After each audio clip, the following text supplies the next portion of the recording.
Hello hi नमस्ते स्वागत छ तपाईहरुलाई नेपाली होम कुकिङ च्यानलमा। आज मैले तपाईहरुको लागि व्हाइट सस पास्ताको रेसिपी लिएर आएको छु। यसलाई बनाउन साह्रै नै सजिलो छ र यसलाई मैले सरल तरिकाले देखाएको छु यो भिडियोमा।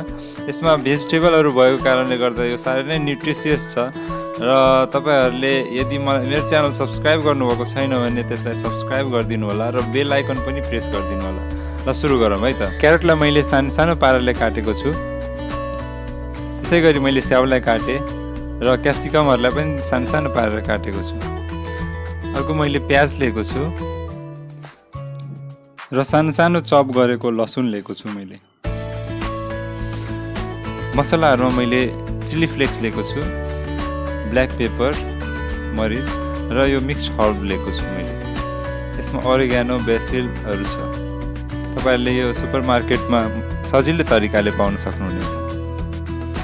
त्यसपछि मैले व्हाइट सस बनाउनलाई मिल्क लिएको छु आधा लिटर।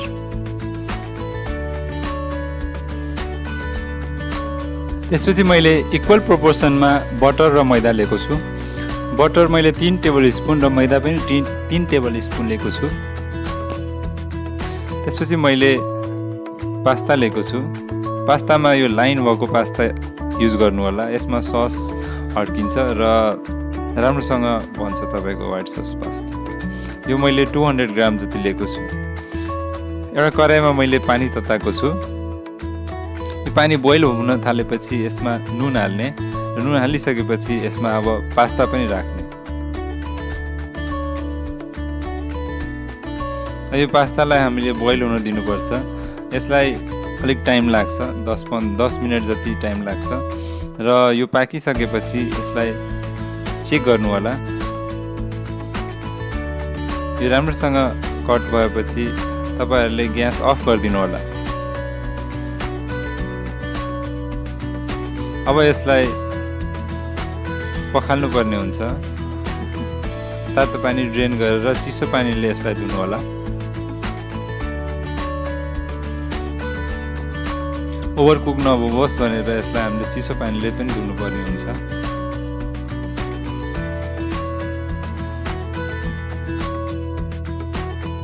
यसलाई धोइसकेपछि अब यसलाई साइड राख्ने र अर्को प्यान लिएको छु मैले। त्यसपछि यसमा तेल हाले मैले थोरै 2 देखि 3 चम्चा जति तेल राख्ने। त्यसपछि यसमा प्याज र लसुन हाल्ने। प्याजलाई हामीले खाली सफ्ट पार्नु पर्ने हुन्छ र त्यसपछि यसमा क्यारेट पनि राख्ने। एकछिन चलाउने। यो सफ्ट हुन थालेपछि यसमा अब हाम्रो क्याप्सिकमहरु पनि राख्ने। एकछिन यसलाई सफ्ट पार्नु पर्ने हुन्छ हामीले।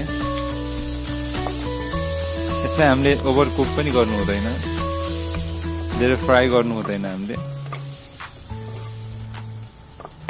अब यो सफ्ट भइसकेपछि यसलाई निकाल्नु होला। अब मैले अर्को प्यान लिएको छु। यसमा मैले हामीले अघि निकालेको 3 देखि 4 टेबल स्पुन बटर राखेको छु।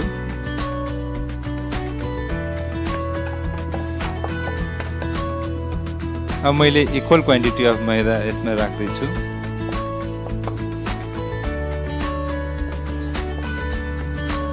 मैदा र बटर बराबरको भाग हुनुपर्छ। यसलाई राम्रोसँग चलाउनु होला। मैदाको बास्ना आउन थालेपछि हामीले यसमा बिस्तारै दूध राख्छौं। दूध राख्ने बेलामा हामीले विस्कको हेल्पले यसलाई मिलाउनु पर्ने हुन्छ। तपाईहरुले विस्क नै युज गर्नु होला। अरूले राम्रोसँग मिक्स हुँदैन यो। यसलाई बिस्तारै दूध हाल्दै मिक्स गर्नु होला। यसरी मिक्स गर्नुपर्ने हुन्छ।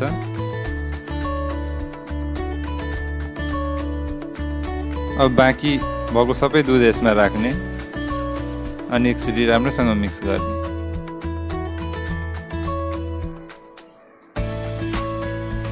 यदि तपाईहरुले मेरो च्यानल सब्स्क्राइब गर्नुभएको छैन भने प्लिज सब्स्क्राइब गरिदिनु होला र बेल आइकन पनि प्रेस गर्न नबिर्सिनु होला है त। तपाईहरुले यो ससलाई चेक गर्नलाई यसो एउटा लाइन तान्नु होला र यो बिग्रिएन भने चाहिँ हाम्रो सस रेडी छ।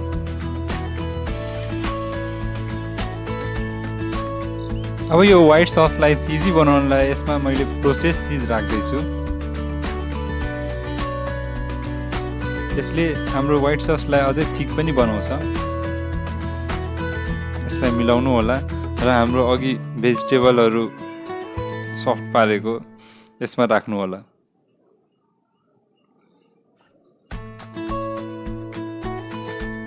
हाम्रो अघिको मसला पनि यसमा राख्ने, चिली फ्लेक्स, ब्ल्याक पेपर र मिक्स्ड हर्ब हाम्रो यसमा राख्ने अनि मिक्स गर्ने।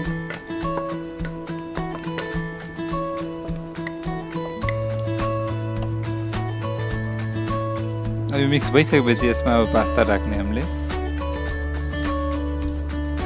यो पास्तालाई हामीले बिस्तारै मिक्स गर्नुपर्ने हुन्छ व्हाइट ससमा कोट गर्ने गरी।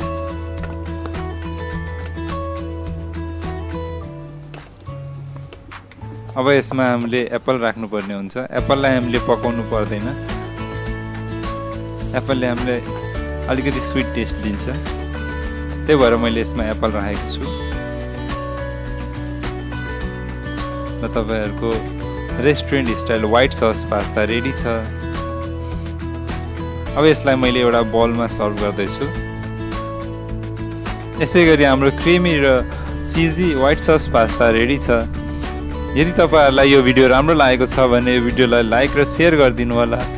अनि तपाईहरुलाई यस्तै राम्रो भिडियोहरु हेर्नु छ भने मेरो च्यानललाई सब्स्क्राइब गर्न चाहिँ नबिर्सिनु होला। सब्स्क्राइब गर्ने बेलामा बेल आइकन पनि प्रेस गरिदिनु होला है त। Bye bye, see you in my next video.